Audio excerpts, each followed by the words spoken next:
Prime Minister Narendra Modi to virtually attend 16th East Asia Summit.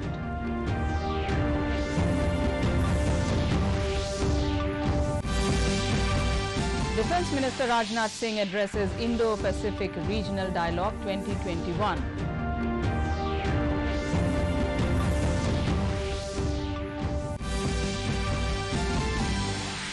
Supreme Court orders probe into Pegasus case by 3-member expert committee.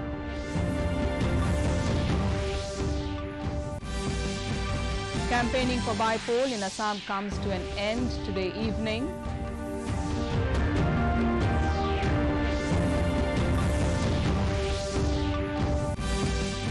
And in T20 World Cup cricket, England wins by 8 wickets against Bangladesh in Abu Dhabi.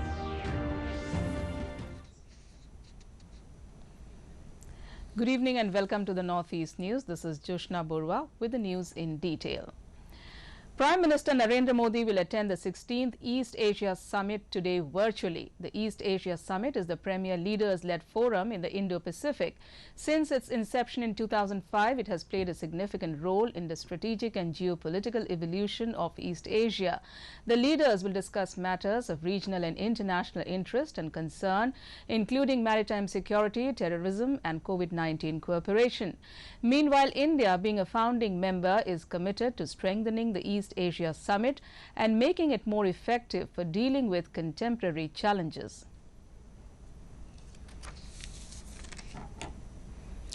Home Minister Amit Shah addressed the inaugural session of National Conference on Delivering Democracy, reviewing 2 decades of Prime Minister Narendra Modi as head of government in New Delhi today.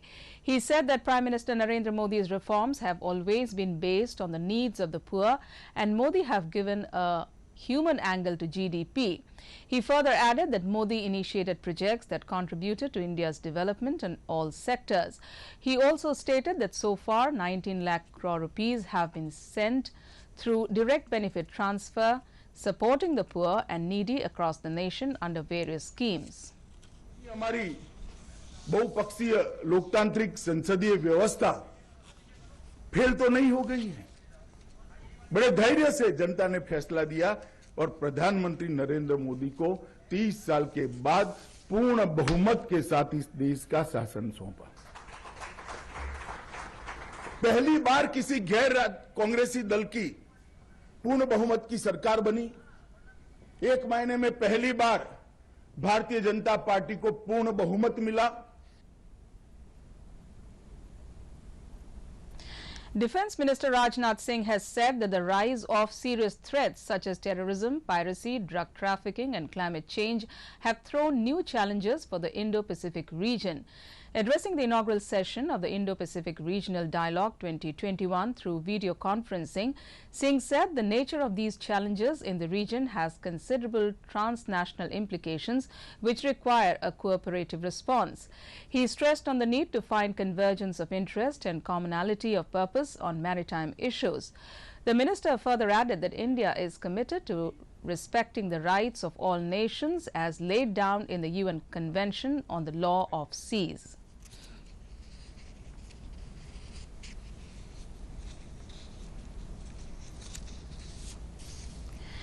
Chemicals and Fertilizers Minister Dr. Mansukh Mandaviya said that the investment in India's pharma sector has gone up after the pandemic. He said the government has always been pro-industry and industry-friendly. Speaking at the Invest India's Investors Summit virtually, Dr. Mandaviya said that the leading companies of the world should take advantage of the efforts being made by the Government of India to make the country the best investment destination. He further added that currently India is the largest manufacturer and supplier of generic medicines and aspires to see that the world gets affordable medicine. Secure है।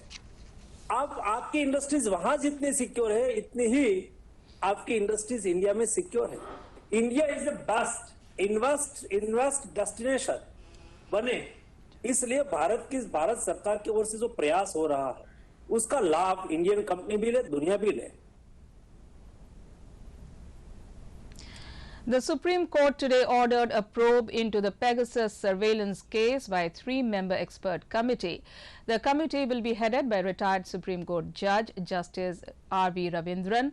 A bench comprising Chief Justice of India N.V. Ramana, Justice Surya Kant and Justice Hema Kohli observed that there has been no specific denial by the centre on the issue. The Supreme Court will monitor the function of the committee. The court, however, said while there are restrictions on right to privacy, the same are bound by constitutional safeguards. In Assam, campaigning for the bypolls has come to an end this evening. Bypolls for the Morioni, Thaura, Bhawanipur, Gusaigaon and Tamulpur assembly seats will be held on the 30th of this month. A total of 31 candidates are in the fray. All the political parties and candidates were seen giving their best efforts to woo nearly 8 lakh voters.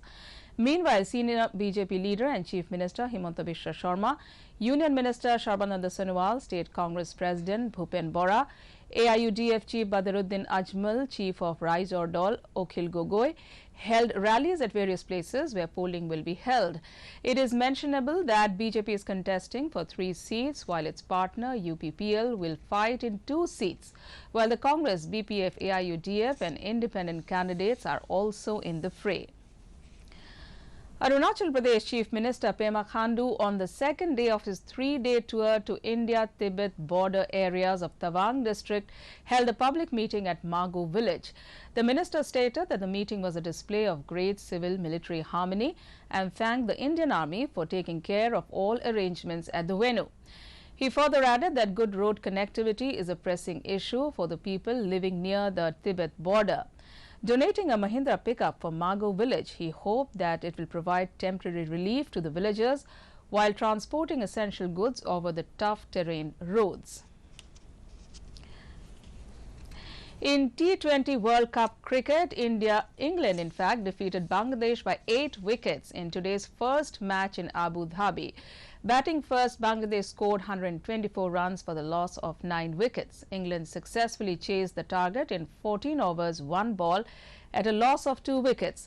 Meanwhile, later in the evening, Scotland will take on Namibia in the same venue. And in yesterday's matches, Pakistan beat New Zealand, whereas South Africa beat West Indies. And now in the COVID update from across the nation. More than 103 crore 53 lakh COVID-19 vaccine doses have been administered in the country so far under the nationwide vaccination drive. Over 55 lakh 89 doses were administered in the last 24 hours. As per the Health Ministry data, India reported more than 13,000 new cases during the last 24 hours, with which India's active case load now stands at 1,62,661. Meanwhile, the recovery rate currently stands at 98.19%. Over 14,000 people have recovered in the last 24 hours, while the total recovery stands at 3,35,97,339. However, with 585 deaths reported in the last 24 hours, the total death toll in the country due to the pandemic has mounted to 4,55,653. In the COVID scenario in the northeast, Arunachal Pradesh has a total of 137 active cases, followed by 54,697 discharged cases. The dead account for 280.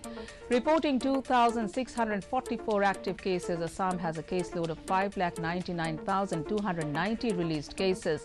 The tally for the dead is 5,981. Manipur has 873 active cases, 1,20,615 released cases. The death toll is 1,915. Weighed down by 529 active cases, Meghalaya has 81,440 released cases, while the death toll touched 1,446. In Mizoram, the number for active cases is 7,766, followed by 1,10,761 cured cases. The count for the dead is 422. With 225 active cases, Nagaland has a total of 30,841 released cases. The dead account for 681. Sikkim has 176 active cases, while the discharged cases touched a total of 31,341. The death toll is 395. Finally, Tripura records a total of 122 active cases, 83,485 cured cases, while the death toll stands at 816. In Meghalaya, around 2 lakh people are overdue for their second COVID vaccine dose. Joint Secretary of the Health Department Ram Kumar has said that all districts have been asked to prepare micro plans for ensuring that people get their second dose. He further stated that since some areas will be holding the by-elections, the Health Department, in coordination with the Election Department, is going to set up vaccination booths alongside polling booths in the constituency. He also said that as the festival season is approaching, the department will hold meetings with religious leaders to explain to them the importance of vaccination.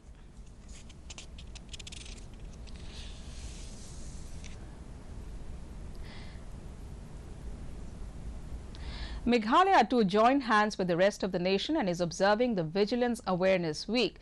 The Vigilance Awareness Week is observed from October 26 to November 1st. Chief Secretary Rebecca Suchiang appealed to all the officers to uphold integrity and accountability.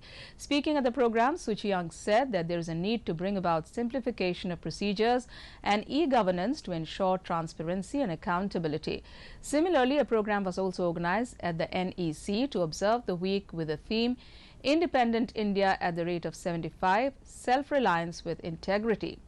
A pledge-taking ceremony was also held. Likewise, the day was observed in Doordarshan Kendra Life Corps, where employees took the pledge. In Manipur, a new chapter of Atmanirbhar Bharat was written by 44 Assam Rifles and local villagers in Panikheti village. The men in combat took the mammoth task of renovating the government high school of the village, which caters to the educational needs of the area.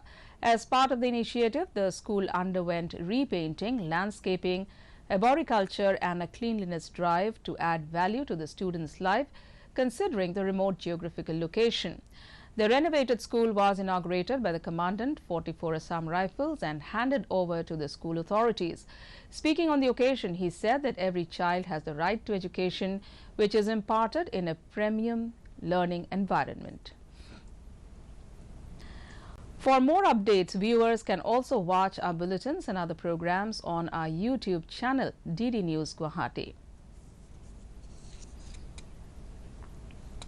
To end the news, the main points once again.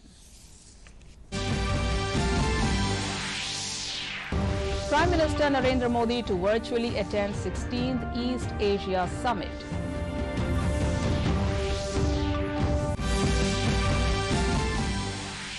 Defence Minister Rajnath Singh addresses Indo-Pacific Regional Dialogue 2021.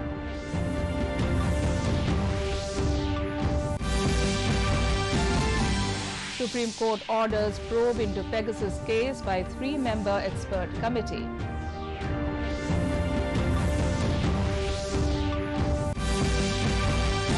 Campaigning for by-poll in Assam comes to an end today evening.